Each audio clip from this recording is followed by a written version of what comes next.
All right, guys, Greaves here. Yesterday we took a look at diffraction, right? So let's take a look at that one more time. What is diffraction, right? It's the spreading of a wave, right, through a boundary or a slit or something like that, right? So here is, right, a slit, right? Here I have some waves, fronts, right? They are coming, right, and they're going to meet this slit, right? And what do we know? Well, this part's going to bounce back, this part's going to bounce back, but we're going to get some part of the wave that's going to make its way through, right?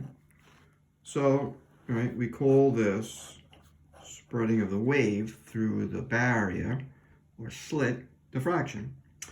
What I didn't talk about yesterday is, hey, you know what? All waves are going to diffract, but the amount of diffraction is different, can be different, right? So what two things can we change about this phenomenon? All right, so, well, obviously one thing that I can change is the slit size, right? So we call this the slit size or the opening size, right? So let's take a look. So what do you think? Let's make this width really big, relatively big, right? So here is the wave, right? And it's going to hit this opening. And what's going to happen? Well, this part obviously is going to bounce back. This part's going to bounce back. But this part here is going to what? Transmit through, right? All right, well, what's going to happen? Well, this whole big line is pretty straight and pretty parallel, right? So what's going to happen is there going to be diffraction? Well, the answer is yes, right? But it will be just a little bit of diffracting, right, on the ends, right? So what it kind of looks like is these parts here are still, right, very parallel. So we say, is there diffraction? Yes, there is, but not as much diffraction as we had before. What about if I made this slit or the opening really, really, really small, right? Really, really small, right? So it's really, really tiny, right? There it is right there.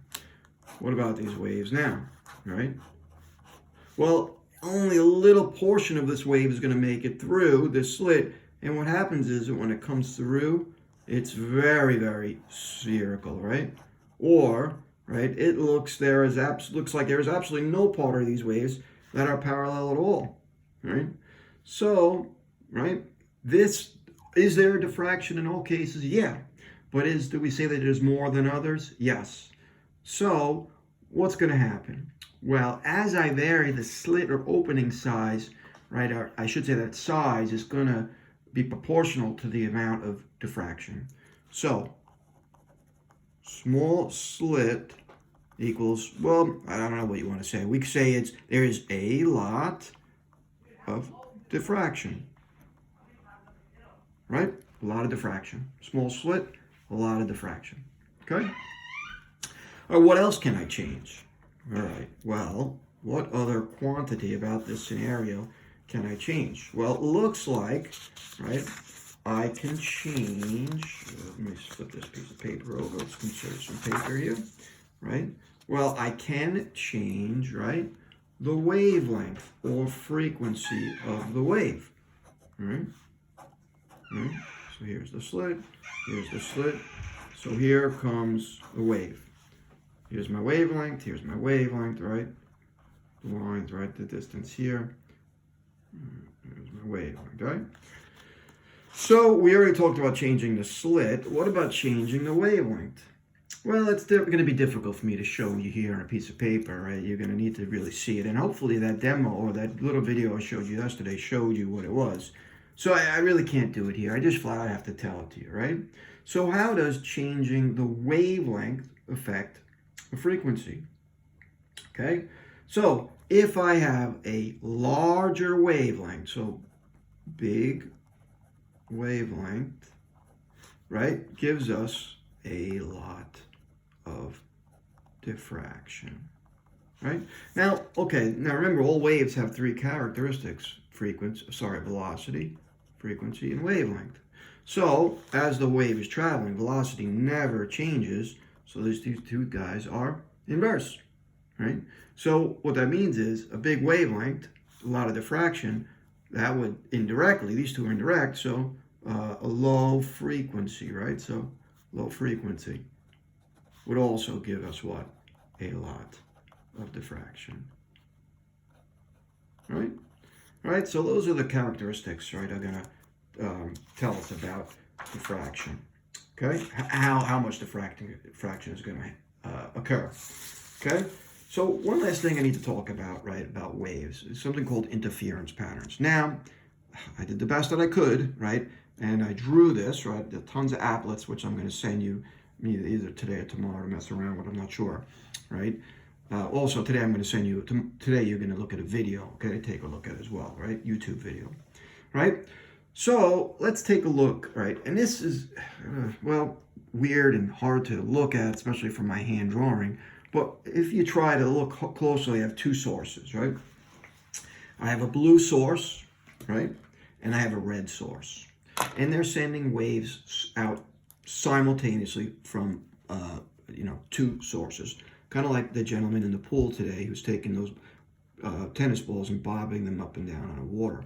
What you're going to get is these circular patterns that are leaving, okay? So now let's just take a look at some of my notations. Solid lines, that would be a crest. Dotted lines, that would be a trough. So we're looking down at this, right? But really, what am I really looking at? Well, let's go back to a couple videos before. What we're really looking at, right, there's the map of my eyeball. There it is, right? We're looking down at the water, right? So here would be the crest. Here would be the trough. Crest, trough. Solid line, dotted line as it moves away. Okay, so now what's going to happen is interference patterns, and this is what this is called. This is an interference pattern. We get big waves and small waves, right, because of interference, depending on where waves are going to meet. If they're meeting in phase, I'll get a big wave. Out of phase, they'll get a small wave. So let's take a look at source 2. Right, like I said, did the best job that I could here, right? So let's take a look. How far away is this? How many wavelengths away am I here? Well, here to here is 1 wavelength, right? Here to here is what? 2 wavelengths, right? So here, I would say I'm 2 wavelengths away.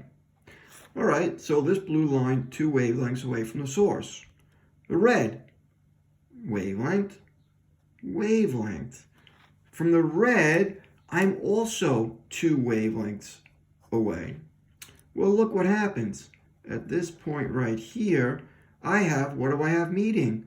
A crest and a crest, right? Well, let's continue. Well, let's go up here. 1 wavelength, 2 wavelengths, 3 wavelengths. 1 wavelength, 2 wavelengths, 3 wavelengths. What do I get? Crest and a crest meeting, right? 1, 2, 3, 4. 1, 2, 3, 4. And what do I have? All along here, right, we're getting constructive interference. By the way, that means the wave, if I'm looking down at the water, would be up above the water, right? Above the rest position. What's meeting here? Well, I have a trough. 1 wavelength, half a wavelength, right? So 1, 2, 3 and a half.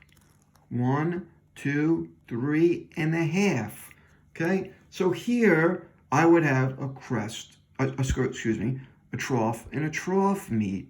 Trough and a trough meet. So what that means is the wave would be big above, big below, big above, big below, and here we're going to get a line of constructive interference. Where else do I have these lines? Well, here, here, right? And I didn't draw the other one. Right, let's do it right there. We get something that looks like that. How about over here? Right? Well, we're going to get something that looks like this. So these are called, there's a couple different names for them. Lines of interference, right? Constructive interference, right? So now what happens over here?